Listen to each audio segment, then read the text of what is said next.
Well, hello YouTubers. Sorry my porch is a mess. There's wire stripping pieces and stuff everywhere. I'd like to thank all my new subscribers and making this video for Secret Hobbies, I believe is her screen name.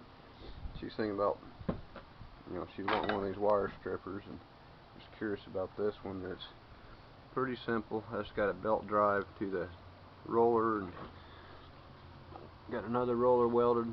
This is just taped to friction drive this bottom roller to make it turn, just because it works a little better. Like I said, it is kind of adjustable, but it strips smaller size wire on this side all the way to bigger size. You can see the range I've used it. I haven't really used it much over here.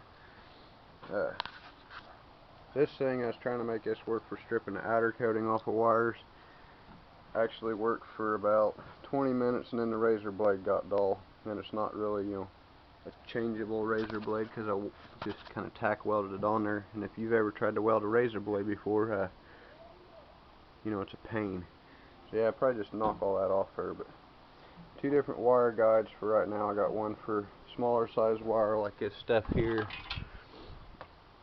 pretty small size wire, and I got a bigger size for like your 14, I think it's like 14 and 16 gauge, or 18 and 16 gauge works on this one, and then 14 and 12 gauge works on this one. And then I was going to put another wire guide right here for like the 10 gauge and the 8 gauge, because I have to manually feed 10 gauge and 8 gauge through over in here.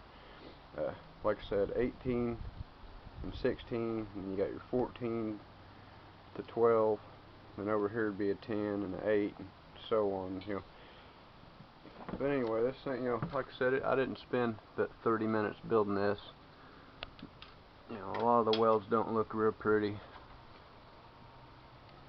And like I said, I didn't build this to sell as much as I built this to use, so it's not very pretty. But this is the transformer it uses. This one here is not hooked up, but this is a transformer it uses, a rewound microwave oven transformer. And like I said, this is a very crude setup just to have this thing working so I could use it. I've stripped probably 200 pounds of copper wire through this thing since I built it, easily 200 pounds. But AC transformer, and it goes through a circuit breaker, and then there's a bridge rectifier, heavy duty one, that converts it to AC to DC, and you got your lead wires that runs up to the motor. It's pretty simple. All I gotta do, obviously that needs a couple wire nuts on it, and that needs mounted, and it needs all prettied up. Like I said, I didn't build this to sell really. That actually used to be my old welder I built. I had two transformers and 220 coming in, and I had my welding leads out, but I've dismantled it for this. If I was going to build one of these to sell, I wouldn't build it on this great big stand-up frame either. I'd just chop it off right here on each side and build its own stand for like sitting on top of a picnic table or something. But then again, that's why I only want 50 bucks for it, because it ain't real pretty, but it does work. If I can can't plug it in to hold the camera at the same time.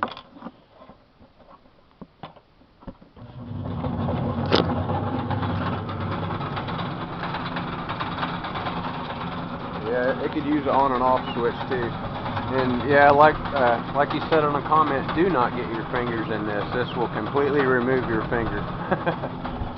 I'll shove a piece of wire through it here. And there you have it. Coating just falls right off. And actually, this is a harder to strip wire. It's got the outer plastic coating and the inner plastic coating, and it does split it in half, both of them. And that's obviously the end result. You got copper, clean copper.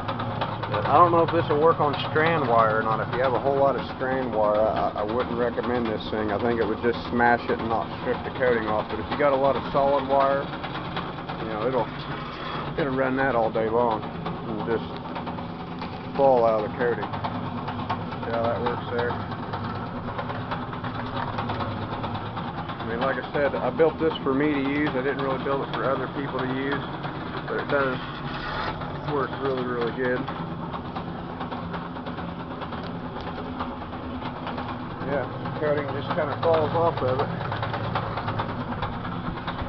You know, and this ain't enough output to hurt you. You can grab onto any one of these. That's only 20 volts coming out of this transformer, so it's not going to hurt you. You know, it's safe on this side, but if you go touching that stuff, it'll probably hurt you pretty bad. But it is on a circuit breaker, like I said, bridge rectifier.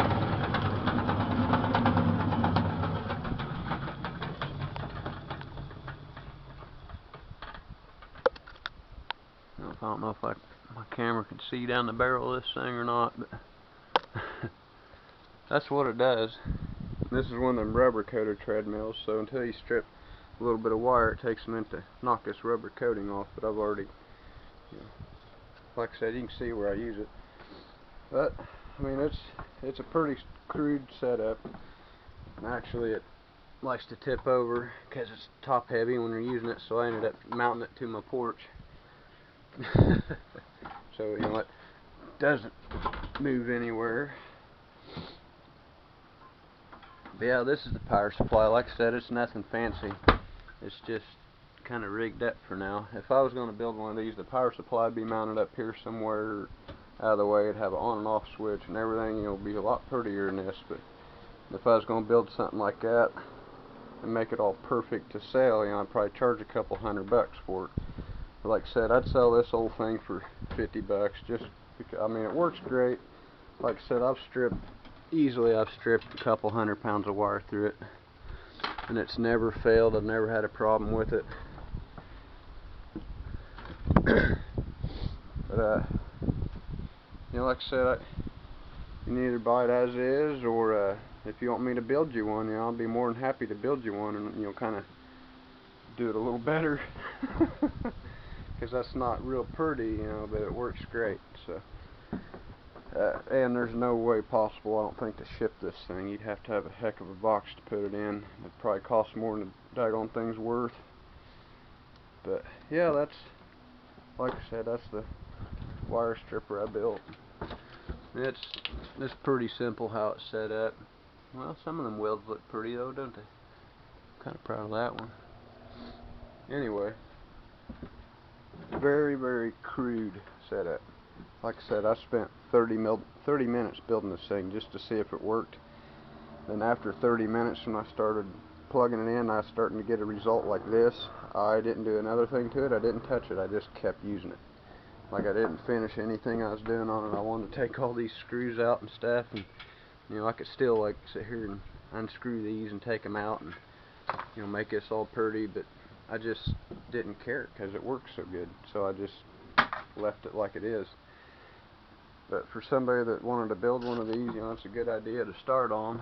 Just how that works, it kind of just, you know, them rollers don't move any farther apart than that, and you put a little bit thicker object through there, it smashes it. So, you know, it works great for copper wire. And the funny thing about it is I got it dialed in so good it doesn't even leave a mark on the wire. It's still flawlessly round and everything when it comes out of there.